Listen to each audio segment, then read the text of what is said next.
Guru kita bilang, kalau pengen kaya nabung. Kita lihat guru kita, ternyata nggak kaya juga dia. Ya, berarti ada yang salah ini. Dia bilang gini, dikit-dikit lama-lama jadi bosan. Nggak kaya-kaya, bosan kita nabung itu. Kunci kekayaan, ya, wasilah kekayaan. Jadi kalau orang barat, motivator barat menyampaikan rumus kekayaan itu simple aja, cuma 3 hal. Ya, 3S. Simple banget. Apa itu? Saving. Apa itu saving? Hemat. Bukan nabung. Wah, ini keliru ini. Ya. Ya, benar, arti lainnya memang nabung, tapi di sini artinya berhemat. Ini saya kaget luar biasa, ya. Kaget luar biasa. Jadi ternyata Islam tidak pernah menganjurkan kita untuk menabung.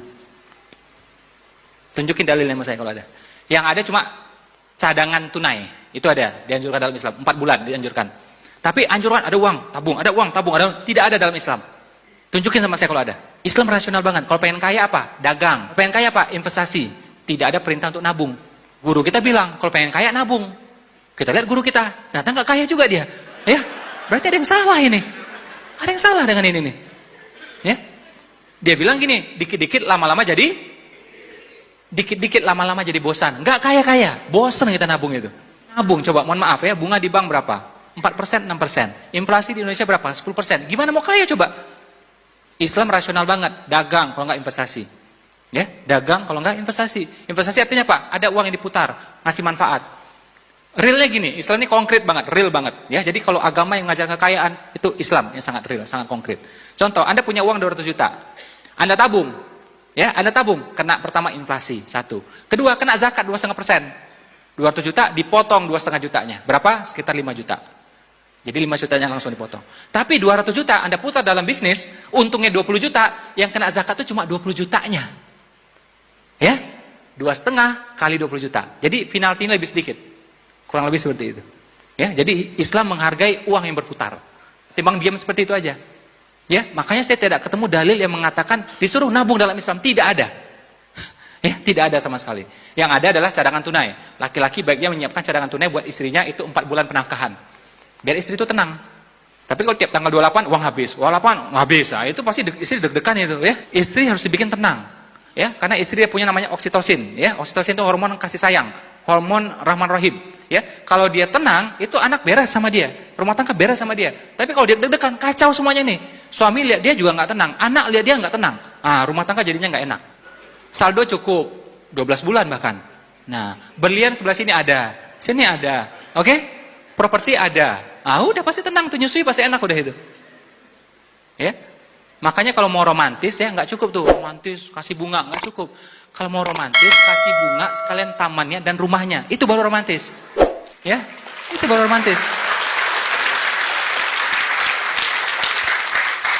Wanita boleh cari nafkah, tapi tidak ada keharusan, tidak ada anjuran.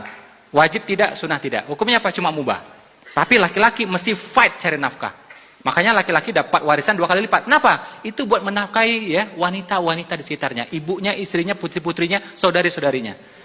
Maka saya bilang laki-laki mesti kuat cari uangnya, mesti sungguh-sungguh. Zaman dulu orang cari nafkah, ya laki-laki itu sampai berburu, menombak, memanah, ya menyelam, melompat, oke, menerkam supaya dapat nafkah, ya supaya dapat nafkah itu. Jadi cari nafkah memang itu agak stres dikit, agak capek dikit, kadang-kadang beresiko. Nah tapi turusannya laki-laki. Nah wanita jangan sampai stres kayak gituan. Ya, jadi andai kata wanita cari nafkah pun, bikinlah yang santai-santai, yang tenang-tenang aja. Jangan sampai stres. Kalau stres, kasih ke laki-laki, kasih ke suaminya. Makanya kalau laki-laki dibanding wanita, wanita tidak harus bisa cari uang. Yang penting apa? Bisa minta uang. Itu aja. Bisa minta uang itu aja udah cukup. Saving, hemat satu. Sekaya apapun Anda, berapapun income Anda, tapi nggak bisa saving, nggak bisa hemat, nggak bakal kaya. Nggak bakal kaya. Karena bocor terus dia. Dan barang tuh nggak ada selesai-selesainya. Tas, Kate Spade 4 juta, Michael Kors 5 juta. Naik lagi, ya, Gucci 6 juta. Kapan selesainya coba? Yang kedua selling. Makanya orang kalau tidak suka selling, pasti hidupnya gitu-gitu aja. Kalau pengen perubahan, suka dengan selling, suka dengan dunia penjualan. Nah, saving itu ngerem. Selling itu ngegas. Dua-duanya masih ada. Yang cilaka rumah tangga, selling enggak ada, saving enggak ada, kolaps itu pasti. Pasti ngutang aja hobinya itu udah. Ya. Dia enggak suka jualan, enggak suka nabung, Ya sudah, mau ngapain coba? Harusnya apa? Suka jualan, dapat untung, dapat profit, dapat komisi. Ini yang di saving. Nah, terjadilah selisihnya. Selisihnya diapain? Dijadikan shelter. Apa itu shelter? Tempat kita bernaung. Apartemen, rumah, ruko, apa saja. Ya, tempat kita bernaung. 3S rumus kaya cuma ini. Cuma ini, cuma ini, cuma ini. Ya. Kalau orang barat mengatakan ini, tapi kalau kita tambah lagi ya, bersedekah, berbakti sama orang tua, oke, duha ya, dan macam-macam. Nah, itu rezeki juga. Tapi kalau orang barat, motivator barat cuma nyampaikan 3 hal ini saja kalau Anda pengen kaya. 3 ini saja, nggak banyak-banyak. Saving, selling, shelter, cukup, kaya sudah. Nah, kalau orang nggak bisa jualan, nggak mau jualan, apa yang mau di saving coba? Uang-uangnya nggak ada, apa yang mau dihemat? Makanya ini mesti jalan sinkron semuanya. Sip? Mudah-mudahan nanti saya ketemu lagi ya, tidak ada lagi potongan muka-muka cicilan, udah nggak ada lagi.